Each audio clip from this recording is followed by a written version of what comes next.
तनी जी रहे। बाप रे बाप, इतना जोर से लागल बटे कि का करी। घर में एक तो लाइटिंग नहीं खन बनावत ना, तो हम पारा आधावा चढ़ जाते हैं। अभी हमारा बुझा दे एको महीना अइला ना गइला भइल आ हे जिगावा आके आ बैठ दिन में छोड़ का बैठा के ना पड़ी। ओह बाप रे बाप, अब न जाके तनिक से बुझाता कि हाँ जीव में जीव। यही के मारे नु हम हितनी खाना खाता रही नु कि जल्दी हमारा लाइटिंग ना लगी कि हमारा दिन में कैसे जाए। मगर आदमी हमारा देख ली हन तो कितना खराब लगी। यही के मारे हमारा कितना बीमारी होता। हमारा अभी अपन माई से नहीं कि बताओ, माई से जे दिन बता देम ना तो लोग कान लाल कर दी। हमार माई अभी जानत नहीं खन हमार माई कौना के दिमाग के हिया।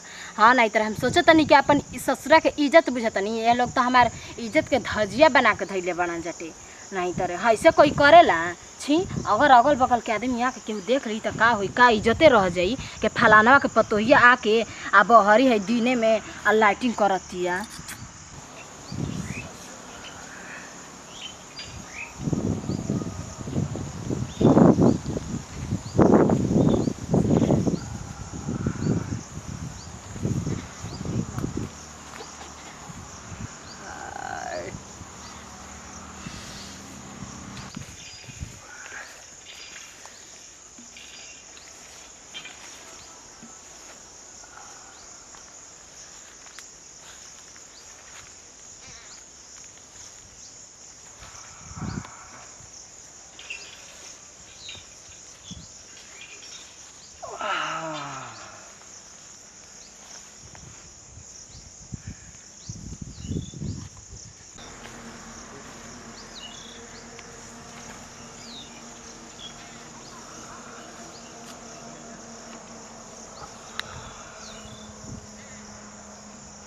बाप रे बाप, चलो अब तो होइए भाई। अब जाता नहीं घरे, हमारा डर लगता कि केहू आ मत जाए।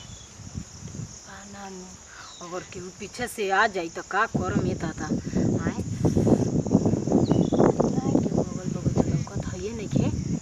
चलो अब फिर एगो सांझ के आवे के पड़ी। हमरा यह तो दिक्कत भइल बाटे कि सांझ सुबेरे दोपहरिया यही में रौंदत रहा।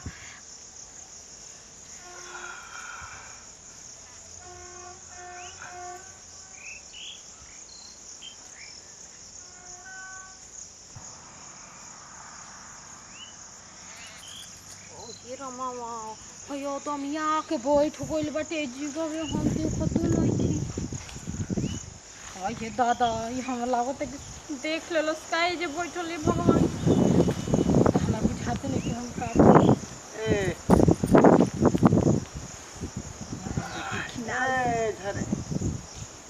हमको तो बुलावो ताटे कुछ करी ना नु, हमरा तो डर लागत ताटे।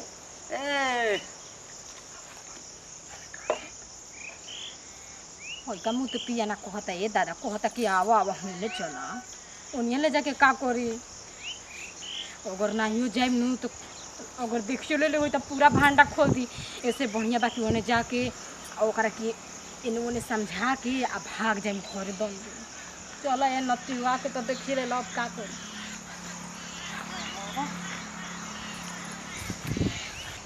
अब चल है बोतल के का जरूरी बा, एक फेंक दो। ये मरे से नहीं दम देखो कितना झकास मेहरारू मिल गइल बिया।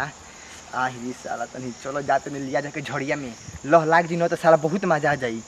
अरे चलो ना नी काहे सोचत अलू तना आई हो दला। अरे तनी बच के चलो। कहाँ लिया जाता रहो? अरे हुनी आओ ना एगो बात बतिया के बता रहा से आओ रुकत काहे बालो के जानी कौन बात बतिया। आओ ना हो तू हाली हाली चलत काहे नहीं को।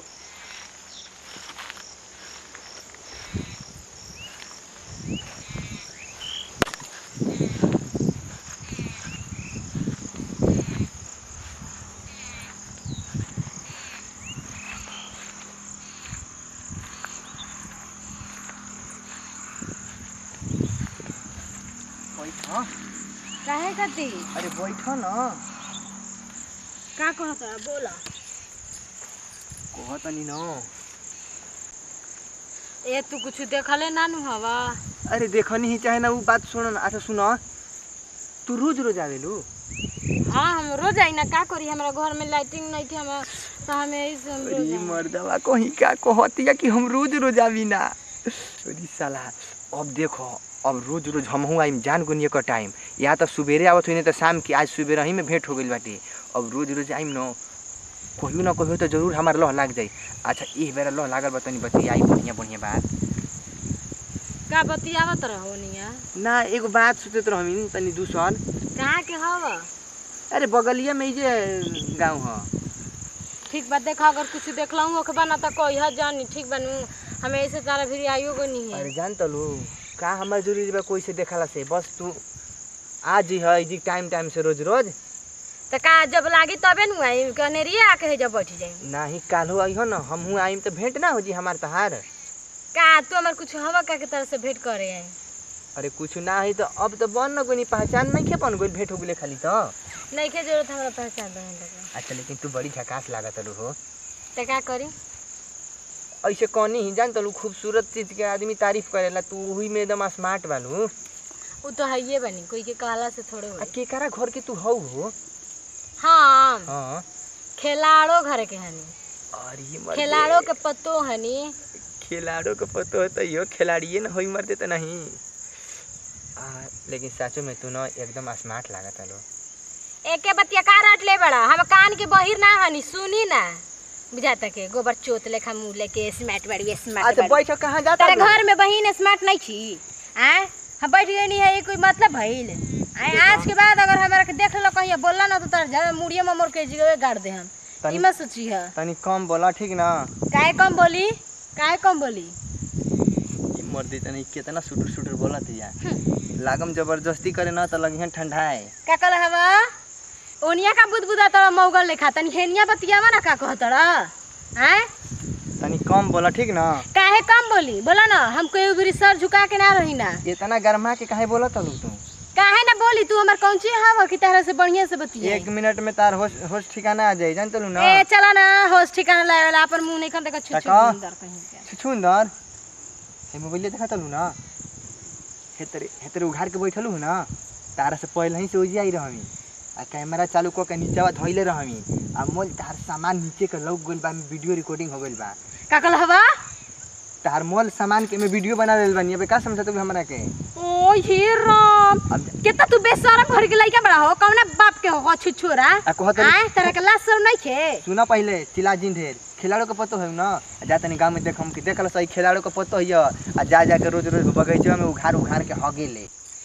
ए देखो हाँ हम चिल्लाइब ना लेकिन ना, तू ना, केहू के वीडियो मत देखइयो डिलीट कर दा तार बहुते भाग बढ़ गेल बा इतना बोलत तलू ता में ना जाइम पहले गांव में 10 गो लइकन के फोटो हम हई देख लस एकर पूरा सामान के वीडियो। ए ना सुना ना वीडियो डिलीट कर दा हम तारे के कुछ हम ना बोलम सॉरी माफ कर दा वीडियो तो डिलीट होई लेकिन एगो काम करे के पड़ी जान ल का हमारे संग हनिया चलबू लेकिन तू पहले वीडियो डिलीट कर ता वीडियो वही शर्त पर डिलीट होई ओनी चल उन्हीं हम वीडियो डिलीट कर देम हमार काम जब ले तू ना करबू तो हम वीडियो डिलीट करबे ना। ठीक बा चल अब वीडियो डिलीट कर दे बनू वीडियो डिलीट करम लेकिन हमार काम करबू ना। हां चल हां जोन चाहत न तो होखे के चाहिए चलो तब चल लेकिन कैसे कहिया जानू आ तूहू केहू से मत कहिया लेकिन निकुल बात ना हम ना कहम देखो एगो हम कौन लफड़ा में हम फंस गइली ई बात ना तोहारा हमारा बीच रहे के चाहिए तीसर के ना पता चले कि नहीं तो तोहरे इज्जत जाइए करे में हमार का हमारा पास तो वीडियो तहार बाटे हमार कौन बदनामी होई तोहरे ना वीडियो बनी ले बानी। ठीक है चलो तो चलो हनिया